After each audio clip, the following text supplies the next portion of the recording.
What is going on, Jet fans? Matt O'Leary back with another video. Today we're taking a deep dive into Jets' first round pick, Olu Fashanu. We talk with Jon Sauber, a Penn State reporter for the Center Daily Times. Really good interview. Gave a ton of insight onto our guy, Olu. And I think Jet fans are going to be even more excited about Fashanu going forward. All right, I'd like to welcome on Jon Sauber of the Center Daily Times. He covered Penn State football. Want to bring him on to talk some Olu Fashanu. Jon, how's it going today? Doing well. Excited to join you, talk about Olu, who's had I think one of the more interesting career arcs that I can remember. Yeah, absolutely. So what I like to do is just telling you before we got started for Jet fans, I like to give a little bit more insight on these guys from the draft that the Jets end up with and talk to some guys who covered them in college. And for Olu, young player, obviously coming into the league at a Penn State, wanted to get your thoughts on his progression from where he started at Penn State to where he was finishing. Yeah, so it was really interesting. When he was a recruit, he was not someone that was highly touted, right? Most people knew the fact that he was the one of the tackles for Caleb Williams when they're at Gonzaga High School down in the DMV. Was not expected to be a major piece at Penn State, quite frankly. Like, he was viewed as a long-term project that could really develop. Gets to the Outback Bowl in 2021 and plays in that game because Rasheed Walker is out. And was one of the most impressive performances I've seen in a guy making his first career start, right? It was one of those things that for an offensive lineman to catch your eye in that sort of game, which was a rock fight and was not totally enjoyable to watch, for him to catch your eye, I think it says a lot about just how good he was. He gets to start his first full season in 2022, and it was abundantly clear how good he was, right? Like, this was going to be an elite tackle prospect in the NFL. There were reasons to believe that he could go in the top 10 pretty quickly. He could have done so. I strongly believe he would have gone top 10 in the 2023 NFL draft. Decides to come back because his parents wanted him to come back and get his degree. Pretty much going into that draft was never an option. He would have been 20 in last year's draft anyways, and he's still crazy young, right, for a tackle prospect, in the 24 draft. And so he comes back for his 24 season, I think. And, this happens a lot with these guys that come back.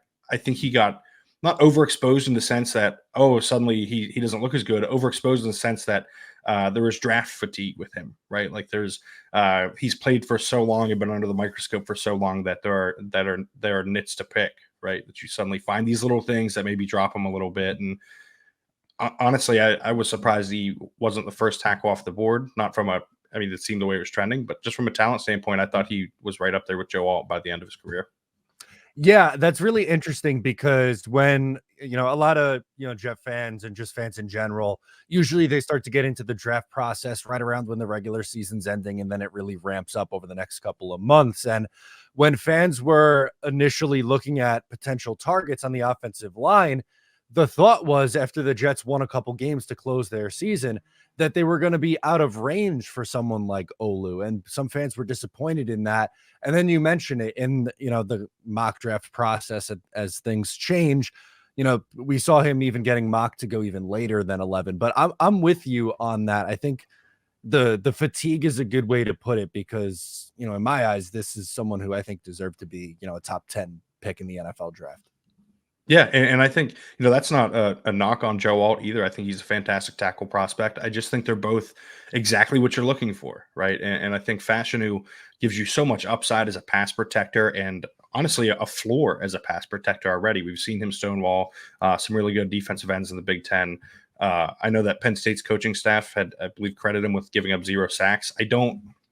I think you can probably find one or two in there that maybe you would say that was a sack on Olu, but that happens in these sorts of things, depending on, where you're attributing things. But yeah, I think that the upside is enormous. I think the floor is relatively high, and that makes it, like I said, interesting that he fell. Interesting that more teams weren't either looking to move up for him, or that he went behind a guy like J.C. Latham even. Yeah, you mentioned his pass protecting, and from watching him through the draft process, to me, Olu looked like the best pass protecting tackle in this draft, which gets me and other Jet fans really excited. But can you maybe speak on what makes him such a great pass protector? Yeah, a lot of draft nicks like to use the term "dancing bear" with guys, and that's like it really is appropriate here because he's so light on his feet. His ability to mirror is pretty ridiculous. I think there was a rep. I want to say it was the 2022 game against Ohio State, where he gets beat by JT Tuimoloau, and you think that the rep is over, and before he can get the edge, Olu puts a fist in his chest and suddenly he's back in the rep and it's not, you know what I mean? Like he looked like he was defeated, like the play was over, that he was going to give up a sack and suddenly he had won the rep. And I think that's part of it with him, the reactive ability with both his arms and, the footwork is I don't want to say unmatched, but I think in this class was probably unmatched. And points to someone that is only going to get better as he works with an NFL offensive line coach. Phil Troutwine has done a good job at Penn State as their offensive line coach, but I think there's even more to unlock with Fashanu at the next level. We can talk about the run blocking and everything. I think there's improvement there, but as far as a pass blocker, like he's pretty refined for someone as young as he is, and someone I think that is going to excel pretty quickly. For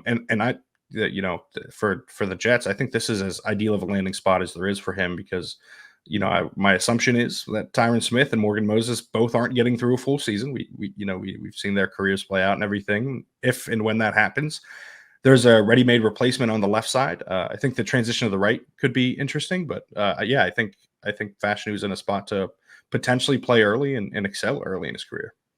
Yeah, that's what I was going to bring up as well with, Tyron Smith. That's someone that he's mentioned by name also as like someone he models his game around, and Morgan Moses too, veteran guys who are both 33 years old. Tyron, hasn't played a full season since 2015. Morgan Moses, usually an Iron Man, but was banged up, had surgery for a torn pectoral muscle in the offseason. So to the Jet fans who are maybe a little bit worried about drafting someone who might not technically be a day one starter, I keep trying to reiterate that, at some point this guy's going to get on the field. And you'd have to think that being in an offensive line room with those two veterans in Morgan Moses and Tyron Smith, who've both played in this league for a long time and at a high level, has got to be good for a young offensive tackle making the jump as well. Yeah, and listen, I'm a lifelong Eagles fan, right? So Tyron Smith has made me miserable plenty of times, and I assume that he's going to continue doing that to AFC East defensive ends too. And so there are a few guys better to learn from, right, in the NFL than someone like that. Of course, there's always the willingness to teach that I think is always interesting. I don't think there's been any indication to think that won't be the case here, but Olu is a willing learner, that's for sure. He is someone who has continued to get better. He's one of the smartest guys on the team at Penn State. I think it was always, he was always one of the best guys to talk to from a media standpoint. He was always enlightening. But yeah, I think he's going to be put in a position where, frankly, he's going to have a chance to learn. And if he has the chance to play right away, he's going to take advantage of it. And I'm not saying that he's going to overtake a starter if someone goes down with an injury, but you can kind of see that path, right? Sure. Where if something like that happens, suddenly you can't bench the guy, right? Like suddenly the job is his, and you'd rather go with the younger guy anyways on the rookie deal. And I think that's going to be one of the most interesting things to play out, because you mentioned, Moses with the pectoral. These guys get older; those things happen more often, especially with muscle injuries like that, in a position where you're using your upper body so much. So yeah, I think this is. I don't know. I would be hard pressed to find a spot in the top 15-ish that I think would have been better for Fashanu to go to than the Jets, just because of the things that I think he needs to improve on with the run blocking. There are obviously good examples from guys to learn from in that aspect too, and from the fact that he doesn't have to play, but opportunity could be there. Absolutely. I wanted to ask you about the run blocking, because that seems like the one knock against him when comparing him to some of the other offensive linemen in this class. The 2024 draft class, widely considered a very good offensive line class, and he stands out as a pass protector, but a lot of people are saying that he has room to grow as a run blocker. How much of a concern is that for you going into the next level? And do you think that is something he can improve at? Yeah, I don't know if it's a concern as much as it's just not caught up to the pass blocking yet, right? Like I think he's probably an average run blocker right now. He needs to be able to drive guys better and get his pads lower, which is tough when you're as tall as he is. It's just something that he's going to have to work on and continue to develop at. But I don't think it's something that I expect him to be bad at or struggle with even. Guys will get gotten when they're his age, right? Like that will inevitably happen if he's asked to play. And I would guess that will happen more often in the running game than the passing game. You would like for as good as his feet are, you'd like him to move downfield better, right? Because his feet are incredible laterally and getting downfield, it's just not the same. He struggles a little bit from that standpoint. So I think that's the biggest thing he needs to work on is kind of rounding off some of the edges, I guess, with the run blocking.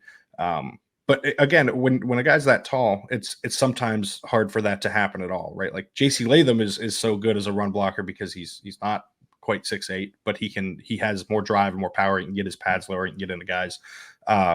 And I frankly think that's a little bit less valuable than pass blocking. I think you'd be hard pressed to find people that would disagree with that at this point. But I do think that there is room to grow, and he's one of those guys that whatever the ceiling is, I think it is reasonable to expect him to get there, right? Like the drive, the work ethic, those things are not going to be issues for him in the NFL.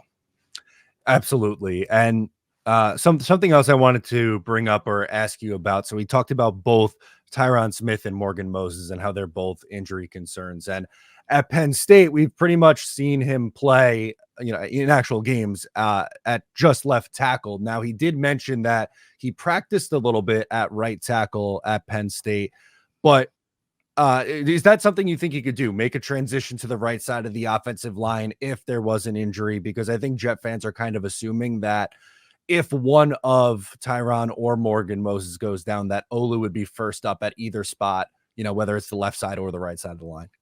Yeah, it's always tough to say with those kind of things. We didn't see enough practice reps of him doing it to know. I think some of the intangibles that you want, the learning aspect of this, that's there, and that's part of it. Guys say all the time that it's like switching your handedness. Like if you're right-handed, it's like trying to write with your left hand. And for a guy who personally, I'm right-handed, my handwriting still looks terrible. I can't imagine trying to do it left-handed. So it's one of those things where that it's a nice perspective to put on for those of us who aren't, 6'9", 350, trying to do something like that.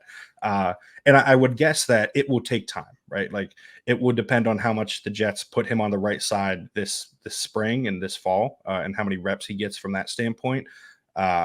I would be comfortable doing it, putting him on the right side if it gets to that point, as long as he gets those necessary reps, because I do think he's capable of it.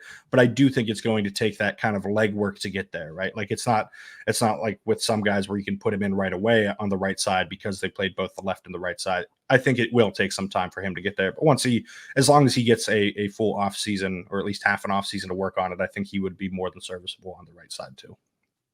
And something else, I would say, more from the fans or just speculation in general on the Jets offensive line, not necessarily that the Jets themselves have come out and said this, but there's been rumblings about trying to get the best 5 offensive linemen out there on the field, and Olu would be a part of that group, and someone like John Simpson, who's slated in right now at left guard for the Jets, would not be. And I've seen some mock depth charts that had Olu at left guard. Now, me personally, I don't think I would move him inside, but do you see that any differently? Like, do you think that maybe he has the ability to play guard in year one and then kick outside, or is he someone you don't really want to mess with moving him inside?